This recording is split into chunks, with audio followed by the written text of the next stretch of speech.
Gracias, buenas tardes. ¿Tengo 20 minutos? Bueno, traigo muchas imágenes, más de 200, entonces, bueno, les voy a mostrar hasta donde alcance el tiempo. Y bueno, va en el mismo sentido para que nos sigamos deprimiendo, ¿no? ¿Se pueden ver ya las imágenes? ¿Ya se puede ver la imagen en la pantalla? Bueno, mientras ponen la imagen, voy a empezar a comentar de qué se trata esto, ¿no? Bueno, yo, como leían en mi currículum, yo comencé a tener un contacto con la música eclesiástica desde los 8 años de edad, a lo largo de 31 años. Bueno, ahora soy músico eclesiástico, toco regularmente en celebraciones eucarísticas, y durante todo este tiempo he tenido la oportunidad de conocer una gran cantidad de coros y obviamente de órganos, armonios, órganos Hammond por muchos lugares de México, ¿no? Y específicamente voy a hablar de una región que es lo que comprendería la antigua jurisdicción de la diócesis de Cuautitlán, que acaba de cambiar en el 2014 cuando se funda la diócesis de Cuautitlán Izcalli, pero además también voy a hablar de la región vecina del estado de Hidalgo, de algunas comunidades de Hidalgo. Me he extendido obviamente hasta la Ciudad de México, Texcoco, y específicamente en Real del Monte. Porque dice que vamos a seguir deprimiéndonos. Bueno, podemos ver al lado derecho, ahí no tembló, pero bueno, vemos las condiciones en que está este instrumento, ¿no? Entonces, voy a generalizar, ¿no? Cuando hablo yo de un esplendor del culto, hablo que, bueno, vámonos rápido, el máximo esplendor de la música lo podemos ver reflejados en esos dos grandes monstruos en Catedral Metropolitana. Y yo voy a hablar de esta zona específicamente y cómo las transformaciones derivadas del Segundo Concilio afectaron a la actividad musical y cómo se reflejaron específicamente en los órganos tubulares. Estas son más o menos las comunidades de las que ahorita traigo información, y estos son algunos de los eventos que normaron la vida musical, ¿no? El Concilio de Trento, las leyes de reforma, el motu propio de 1903, la Revolución Mexicana, y esto es muy importante, el primer Congreso Nacional de Música Sagrada de 1939, el Congreso Regional en fin, lo que quiero dar a entender con esto es que había una actividad musical muy importante en México antes del Concilio Vaticano II. ¿Qué es lo que propongo? Que los órganos tubulares fueron paulatinamente desplazados a partir de la comercialización de los órganos electrónicos al interior de la Iglesia Católica a partir de la década de los años 30 del siglo pasado, y que las transformaciones establecidas en torno a la música durante la celebración del Concilio Vaticano II provocaron la decadencia de la música eclesiástica y que ésta se reflejó en los órganos tubulares, en los electrónicos, así como en los armonios. Estos son los archivos que he trabajado, y bueno, aquí es del motu propio de 1903, en el cual se da la importancia del canto gregoriano, en fin, que no se canten lenguas vulgares, que siga el acompañamiento del órgano.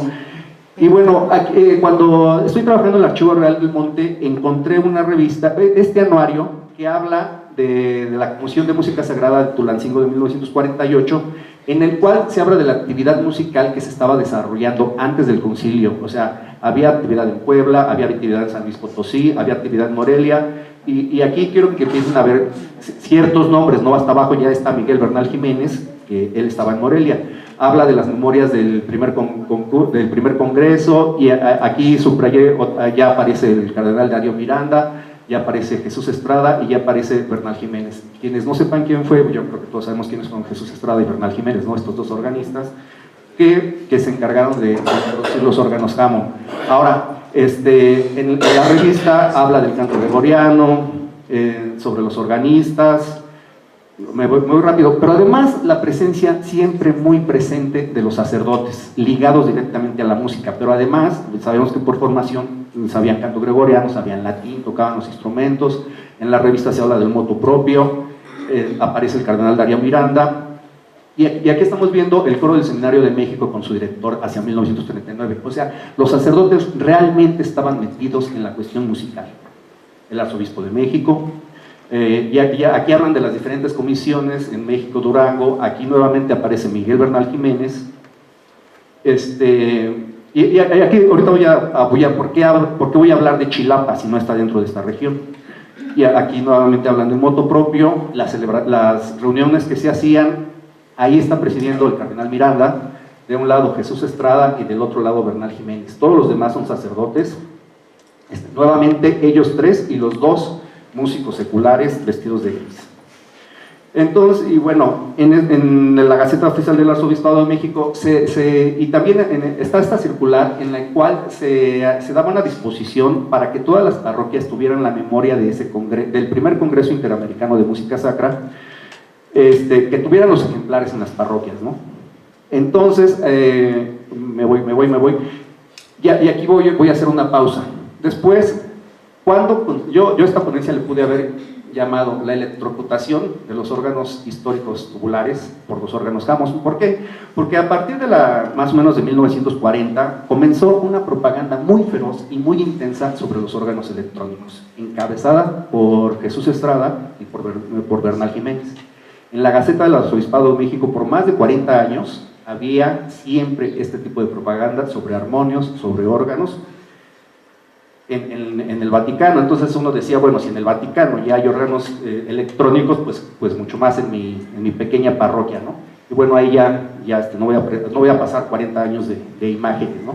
En Puebla, y en una de las gacetas habla sobre el órgano y firma Jesús Estrada. Quiero que tengan bien presente esta imagen.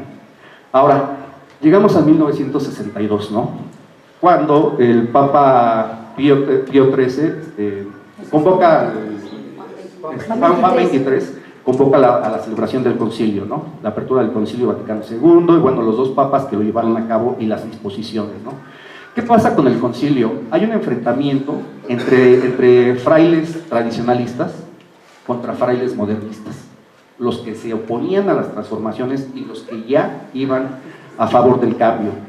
¿Cuáles fueron? Ya sabemos cuáles fueron algunos de los cambios, que la misa ya se celebraba en las lenguas vulgares, que los sacerdotes ya no le daban la espalda a la gente, en fin, y hubo cambios muy importantes en la música, aunque se conservaron, aunque se siguió diciendo que la música sacra era el canto gregoriano, y se le siguió dando la importancia, ahí ya se dio entrada a las mujeres.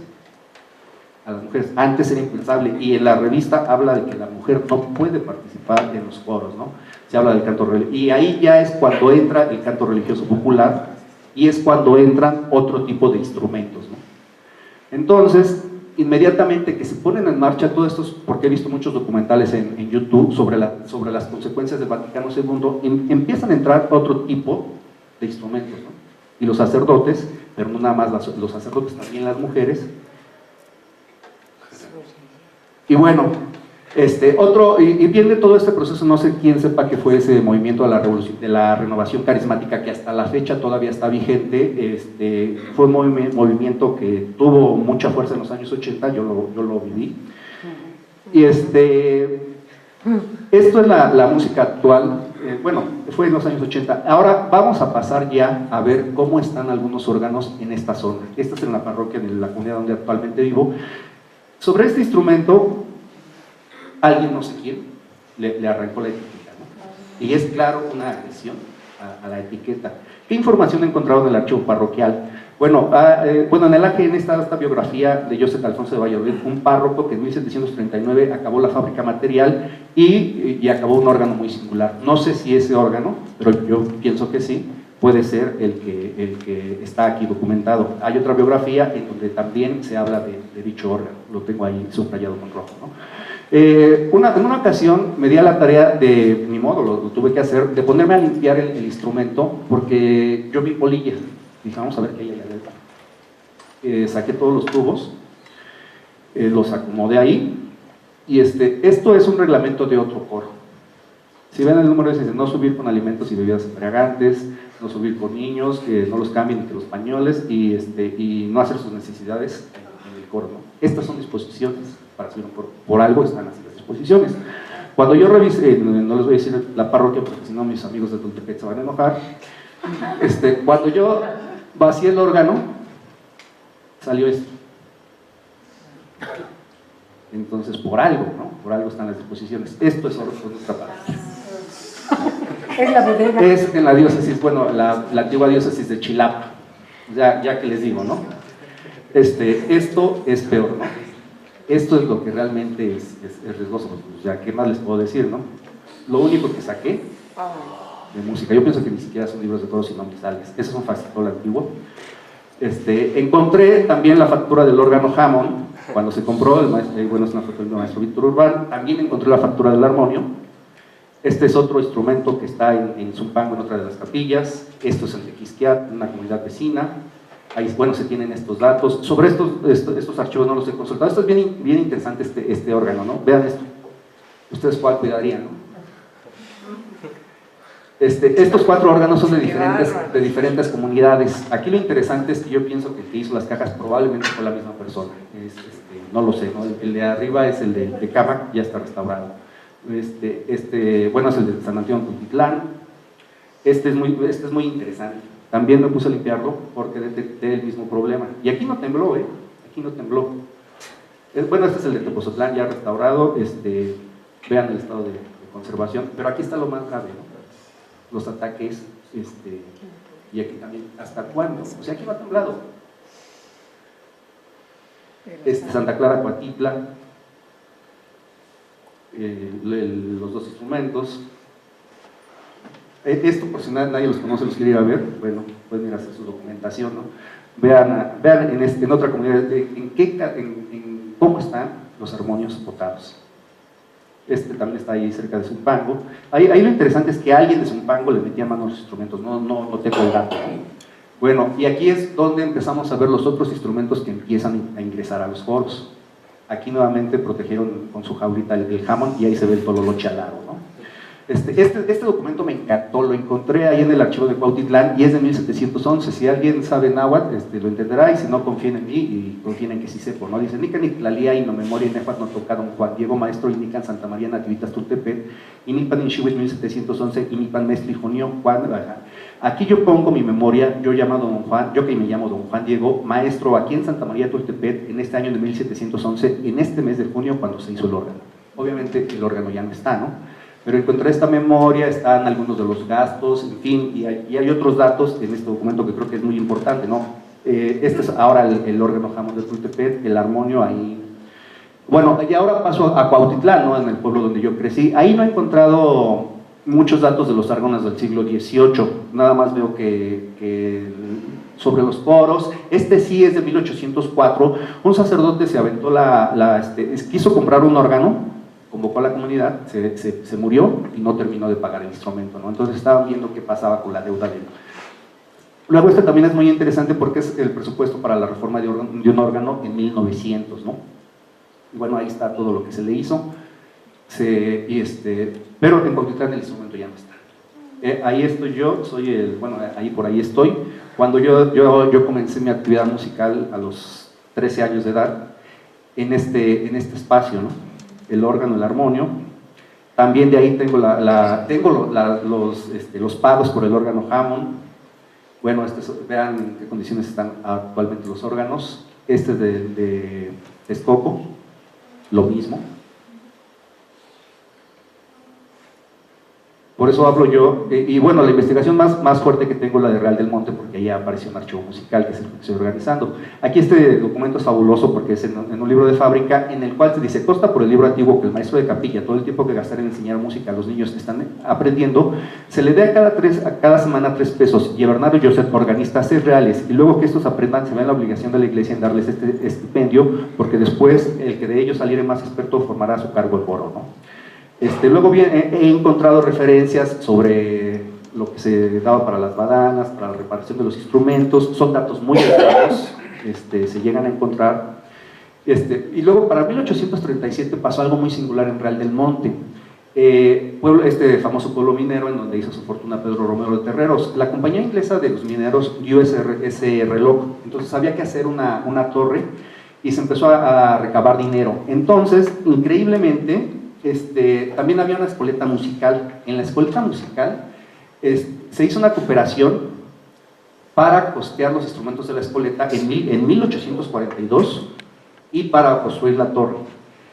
En 1942, 100 años después, para conmemorar la torre, se compró un órgano Hammond.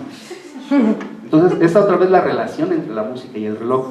Ahí yo les dije que se acordaran de esta ilustración de Jesús Estrada. ¿Por qué?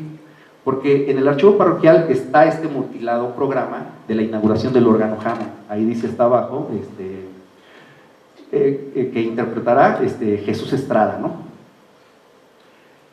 El cronista municipal me dio esta fotografía de cuando ahí está Jesús Estrada, se inauguró el instrumento en 1942 y hasta hay un libro de visitas, ¿no? Que se bendijo el instrumento y bien. Para el 82 de noviembre de 1943, porque así se equivocaron, se seguían haciendo conciertos y bueno, vamos a ver el estado de los instrumentos. Ahí está, unas imágenes de Santa Cecilia con los órganos. El instrumento también está ahí, que se construyó en 1853, el órgano se llamaba el que lo estrenó fue un músico que se llamó Gabino Samuel Ramos Jarillo, todo eso ya lo tengo documentado. Y también ahí hay un contrato para arreglar el órgano en 1887.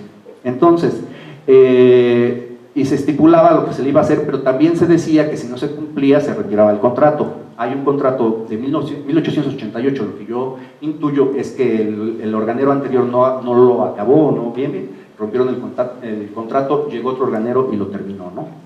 Vamos a ver el estado de conservación del órgano. Bueno, sí las cosas hay que ponerlas en algún lugar, ¿no?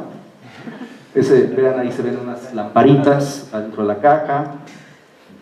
Pues ¿dónde, no? Pues ¿dónde? Pues en el órgano, como dijeron hace rato, en el ropero, ¿no? Vean ahí el nacimiento, ¿no? ¿Dónde? Pues en el órgano, ¿no? Y en un cuartito que está al lado del coro.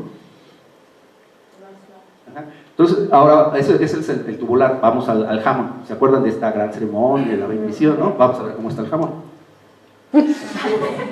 Ese fue del 2012. Quité todo. O sea, sigue de ropero. Estas fueron de la semana pasada que fui. Nosotros que queremos un pedalier, pedalier.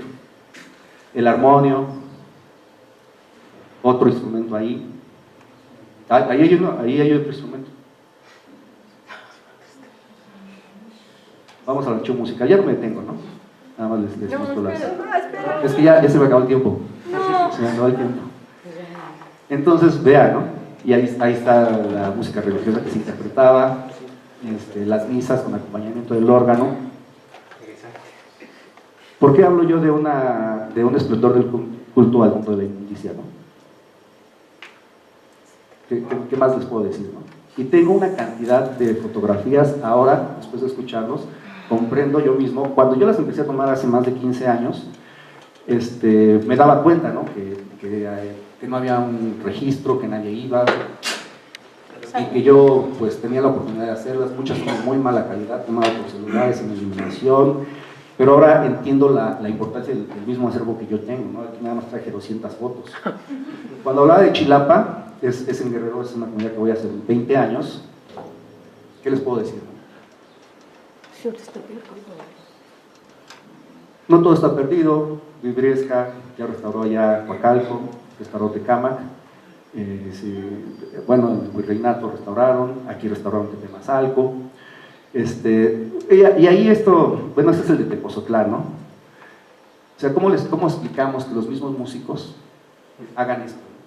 Los mismos músicos, ni siquiera el sacristán o alguien, sino los mismos músicos, no es una mesa. Y bueno, aquí ya es el que regresan las misas en latín y en fin, ¿no? Se me acabó el tiempo y así es como encontré a Juan 23 en el último archivo que estoy realizando, ¿no? Gracias. ¿No les gustó lo de el nuevo, o sea, el nuevo de las nuevas del concilio? ¿No les gustó la opción de cabeza? ¿Perdón? Que no les gustó las nuevas decisiones del Concilio Vaticano y la opción de cabeza. Y así como Juan 23, ¿no?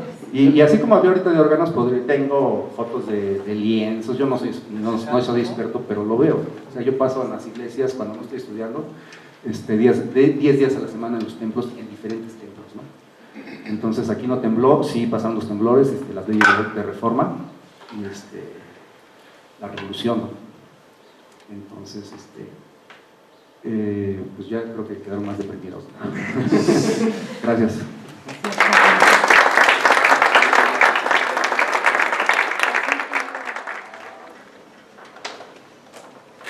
Muchas gracias, muy buenas tardes, es un gusto para mí estar aquí con ustedes acompañándonos. Un gusto para mí poder compartirles este trabajo de investigación que precisamente se refiere a la obra de un compositor bastante olvidado, Paulino Paredes Pérez. Muchos en el terreno de la música litúrgica lo conocen. Entre organistas sí es conocido, pero no es un compositor al uso.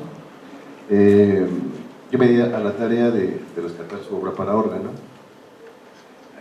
Afortunadamente tuve el gusto de conocer a su familia y fue un año de trabajo de investigación. Este proyecto primeramente fue la grabación de un disco, que es este que les presento aquí, y después me di la tarea de hacer la publicación de toda la obra, una edición crítica, en la que yo tuve colaboración con el FONCA, a través del programa de fomento a proyectos y conversiones culturales. Entonces, yo creo que es muy importante presentar a Paulino Paredes. Afortunadamente, su hijo, el ingeniero Arnulfo, preparó una presentación PowerPoint muy sentida, muy bonita, para hablar un poco de quién es don Paulino.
Como pueden escuchar,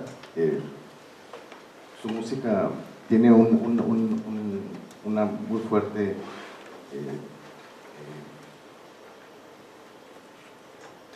digamos que se siente muy influenciada por la música europea. Es curioso porque el compositor siempre quiso ir a estudiar fuera de México. De hecho, ganó una beca, como se menciona en la presentación, para hacer estos estudios fuera, y la Segunda Guerra Mundial le privó esta oportunidad. Sin embargo, en su música hay una muy fuerte influencia de lo francés, como se puede escuchar. Se siente también un rasgo más a lo europeo que a lo mexicano, también es muy curioso. De hecho, algunos investigadores, justamente el maestro Guillermo Villarreal, quien me hizo también el honor de escribir el prefacio a las notas del disco, de este disco Cantos Místicos, lo ha hecho referencia. Hay una investigación en proceso de un profesor que está haciendo una investigación para su doctorado, en donde digamos que quiere colocar a Paulino Paredes en la corriente que le suelen llamar así, nacionalista sacro. Sin embargo, es curioso, sí, en su música, y ya tendrán la oportunidad de escuchar algo de esta obra, en donde efectivamente se siente una influencia de temas mexicanos, definitivamente, pero si nadie les presenta a Paulino Paredes como tal, fácilmente uno puede decir que es un compositor quizá francés, de la primera mitad del siglo XX, ¿no? Como pueden ver, también es muy interesante como el manejo de la orquestación en este fragmento de la Sinfonía Provinciana es espectacular, ¿no? Como orquestador. En su música para órgano, pues no es para menos. Efectivamente, como lo mencionaban en la provincia anterior, él en los años 40 se quejaba amargamente cuando escribía precisamente para la revista de la Escuela Cantor, la muy poca formación que tenían los organistas y los músicos de iglesia en la época, ¿no? Él decía claramente que no era posible que alguien que solamente supiera cantar un poco ya estuviera casi de maestro de capilla. Entonces era en sus notas era una crítica fuertísima al respecto. Él precisamente se dio la tarea de, digamos, hasta cierto punto de rescatar la tradición para que se hiciera música litúrgica de calidad. Él escribió mucha música para órgano. Desafortunadamente tenía un corazón muy noble y era un compositor que le gustaba prestar sus manuscritos. Entonces, pues en muchas de las ocasiones alguien le pedía una pieza, él se las prestaba y se olvidaba de esa pieza. En ese sentido se perdieron muchas obras, otras se han encontrado, existen algunas copias, yo les sigo mostrando algunos de los manuscritos de este trabajo. Y también hay anécdotas muy curiosas en las que se cuenta, por ejemplo, en el libro que también aparece en esta presentación del maestro Guillermo Villarreal, que se llama Datos Históricos, Cronología y Documentos, que es un trabajo para su maestría, precisamente de Guillermo Villarreal, en donde hace mención que en una ocasión el maestro Paredes iba pasando en un ensayo con el coro y el director del coro le dice precisamente a Paredes: maestro, nos hace falta una pieza para la misa. Y le dice Paredes: dame papel y lápiz. Entonces, en lo que estaba ensayando el coro, él les estaba escribiendo la pieza. Terminando su ensayo, se las dio ya completamente terminada y se fue. Y de esa manera, pues, una cantidad de manuscritos se ha perdido. Les voy a pasar ahora.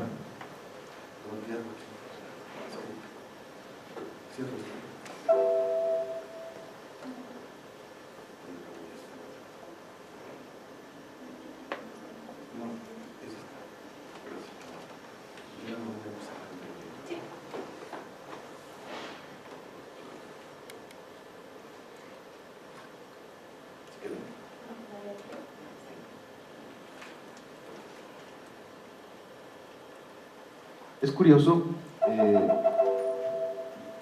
cuando presenté la propuesta para precisamente estar aquí, me pidieron que me enfocara en quizá algunas de las problemáticas que me llevé como para hacer la investigación, y una de las principales es que nos encontramos con manuscritos, algunas veces muy bien escritos y muy claros, pero en varias ocasiones no están firmados.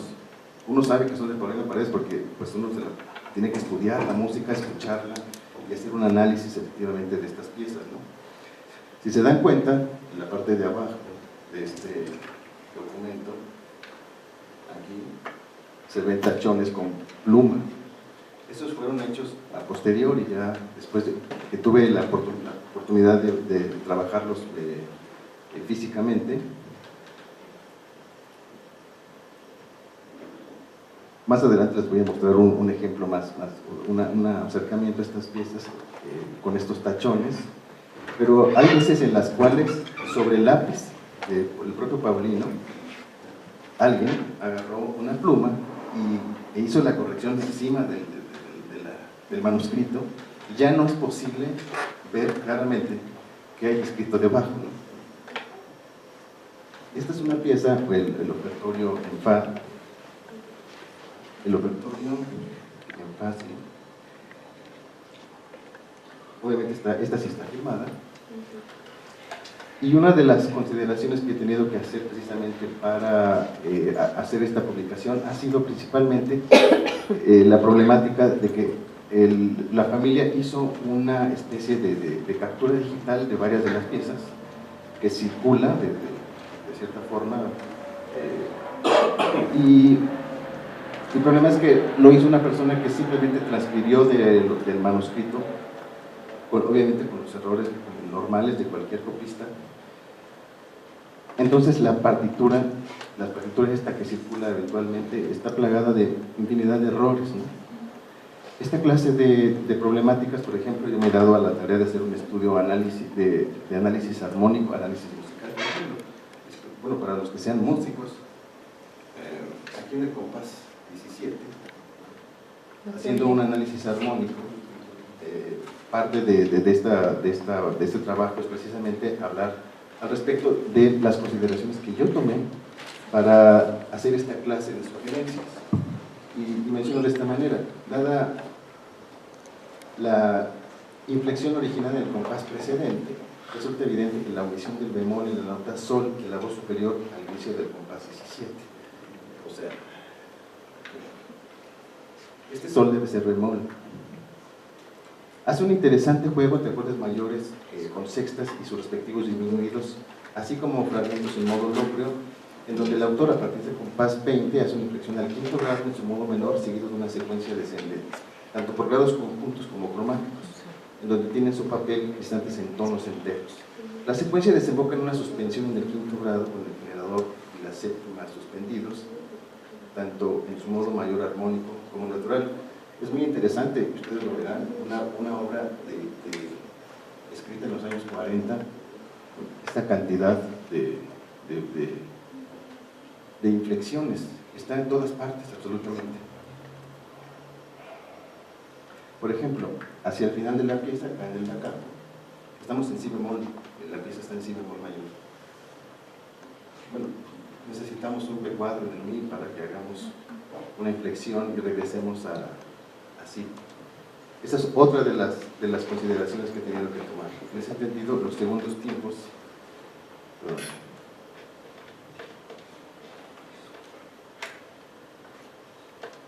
el compositor en este último compás precedente al da capo omite colocar un B cuadro en el mismo, que resulta armónicamente imprescindible para enlazar las secciones, es decir,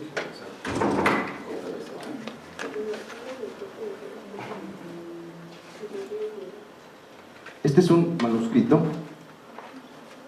que encontramos mucho tiempo después de una pieza que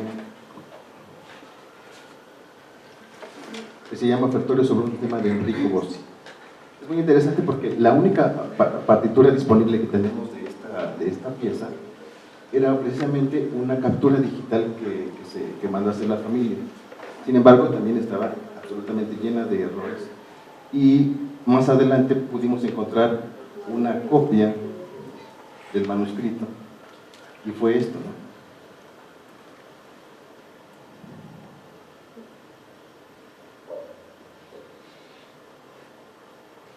Como pueden ver, está marcado 3 de 3, porque ahí está el 1 de 3, 2 de 3. Otra pieza en una elevación que efectivamente no está firmada, sin embargo aquí nos encontramos una pieza copiada, pero no es el punto del autor, donde podemos ver también aquí una referencia de registros que puso en su momento, pero tampoco pertenecen a la notación del autor. Y más adelante, hace algunos meses que estuve en Monterrey precisamente, me di a la tarea de buscar pues más evidencia y me encontré con esta otra copia de una elevación.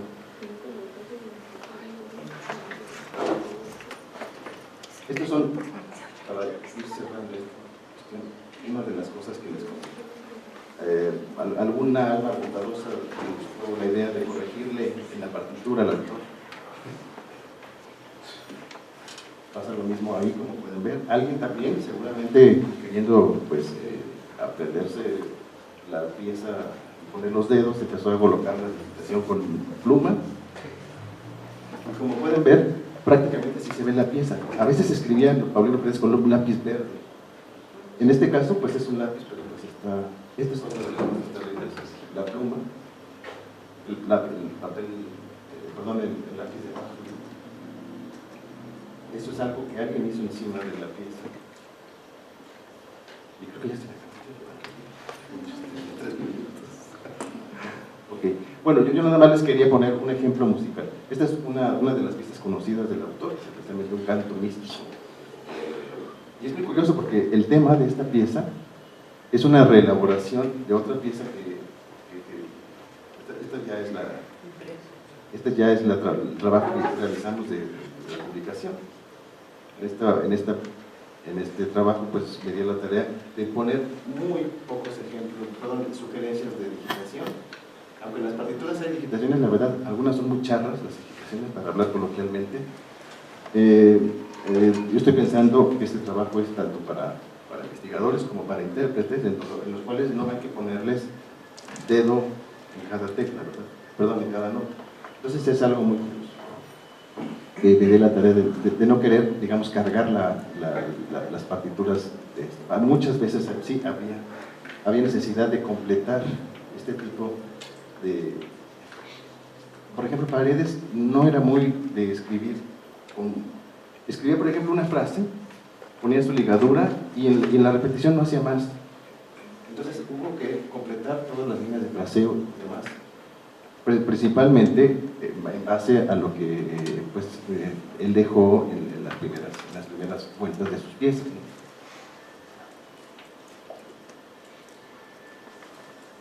Bueno, este trabajo, ya se han imaginado, odié hacer esto después de 6 meses de estar en la computadora, revise y revise.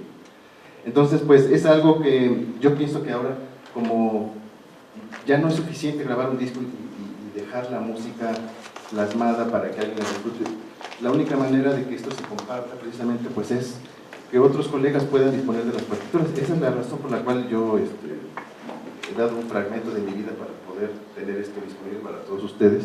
Así que pues a todos los interesados que quieran alguna ejemplar, pues con mucho gusto, y pues a difundir nuestro patrimonio, ¿no? Ahora yo hablé de forma un poco para dar un poco de luz, ¿no? Y eso es todo. Qué amables. Muchas gracias.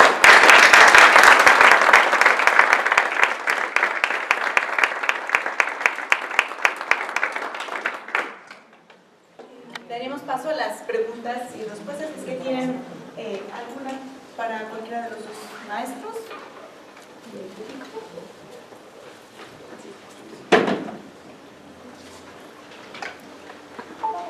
Bueno, yo tengo una para Alberto. Nos presentas estos panoramas, ¿no? Muy, pues que nos resultan bastante comunes en distintos casos. ¿Hay algún tipo de relación o respuesta que tú hayas visto en los distintos templos cuando vas a buscar los archivos o hacer los registros fotográficos por parte de las demás comunidades, algún interés de decir, esto es importante, ¿podría decir cómo conservarlo? No. Bueno, yo lo que he hecho es, pues labor, ¿no? Labor como todos. Por ejemplo, ahorita el párroco de Real del Monte ya me nombró a mí el encargado de todo lo cultural. Es una gran responsabilidad porque además mi formación ni es esa. O sea, yo ahí ofrecí arreglar el archivo parroquial, a eso sí le sé bien, ¿no? De orgánica pues no sé nada. Y bueno, cuando tengo necesidad, acudo a la escuela de restauración o acudo con restauradores, con gente especialista para que vayan a hacer esto, ¿no?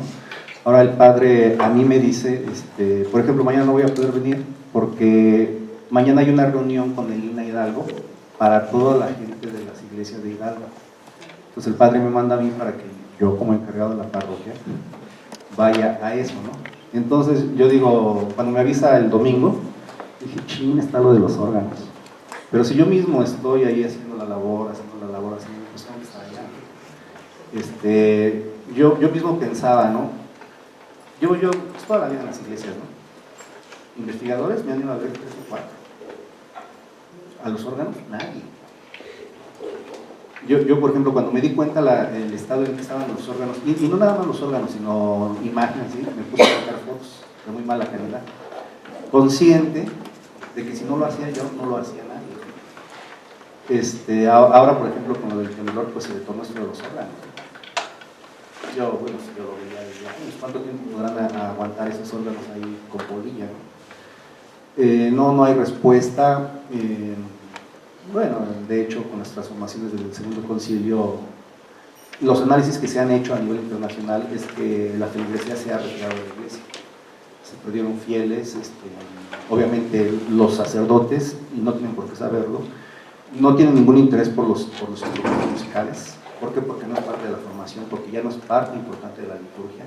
Bueno, ni siquiera ya las estudiantes están ahí, ¿no? O sea, la cuestión musical, yo sí la veo, pues ahí andamos nosotros, ¿no? A veces tocamos muy bien y a veces no les quiero decir lo que suena ahí, ¿no? Pero yo creo que yo no puedo generalizar, ¿no? Porque yo siento que no en todos lados la respuesta fue igual, ¿no? Texcoco no funciona igual, Guadalajara, pues desde Querétaro, León, todo el Bajío es otra cosa, ¿no? Morelia yo creo que es diferente, ¿no? La respuesta. Yo estuve en Guadalajara 3 veces hace 2 años y se ve otra cosa, ¿no? Se ve otra cosa, hay actividad, ¿no? Pero en esta región no, y yo hablaba específicamente de una región que después del concilio se fundó como diócesis, que llegó un obispo y que tuvo que implementar las transformaciones del Segundo Concilio, ¿no? Ahora, bueno, los que analizan los cambios en el Vaticano dicen que ahora con el Papa Francisco vienen otra vez transformaciones al interior de la iglesia y yo no veo una buena perspectiva para la música, ¿no? O sea, en fin, ¿no? También ahorita, también el panorama que yo tengo es muy amplio porque veo, ahorita traje una muestra, ¿no? Pero he visto registros inclusive del siglo XVI, de por ahí algún rastro de algún órgano, siglo XVII, siglo XVIII, y los instrumentos ya no están, ¿no? O los transformaron, en fin, no sé. Lo que pasó ahorita en México, yo creo que es grave, ¿no?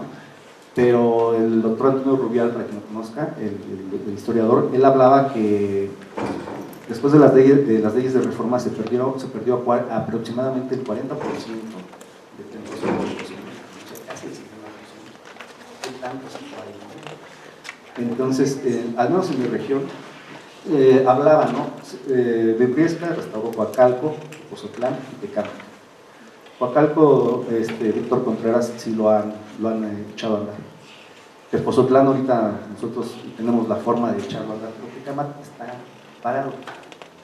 Se restaura, ¿y para qué? Se necesitan organistas, se necesitan recursos.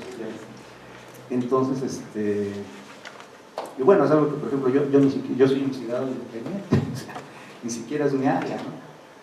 Entonces, sí, yo por eso sí ando muy, lo asimilo y ahorita no veo un buen panorama. Esperemos que cambie.